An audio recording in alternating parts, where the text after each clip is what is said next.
Social media താരങ്ങളായ രജിത് കുമാറും രേണുസുതിയും സംഘവും നടത്തിയ കാർ യാത്ര വിവാദമാകുന്നു. രേണുസുതി ഉൾപ്പെടെ 2 യുവതികളെ മുൻസീറ്റിലിരുത്തിയാണ് രജിത് കുമാർ വാഹനം ഓടിക്കുന്നത്. ഒരു കാറിന്റെ മുൻസീറ്റിൽ യാത്ര ചെയ്യുമ്പോൾ ഒരാൾ മാത്രമേ ഇരിക്കാവുന്ന നിയമം ലംഘിച്ചാണ് സംഘത്തിന്റെ യാത്ര. സോഷ്യൽ മീഡിയയിൽ വൈറലാകാൻ വേണ്ടിയാണ് സംഘം മുൻസീറ്റിൽ 2 പേരെ ഇരുത്തി സീറ്റ് ബെൽറ്റ് ഇട്ട് യാത്ര ചെയ്തത്.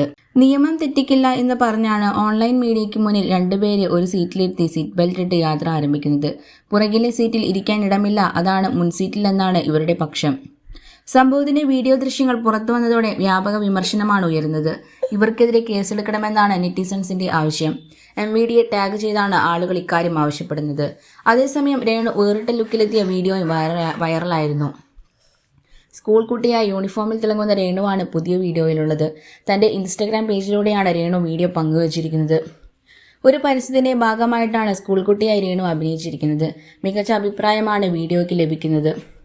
അതേസമയം തനിക്കെതിരെയുള്ള സോഷ്യൽ മീഡിയ കമന്റുകളോടും രേണു കഴിഞ്ഞ ദിവസം പ്രതികരിച്ചിരുന്നു.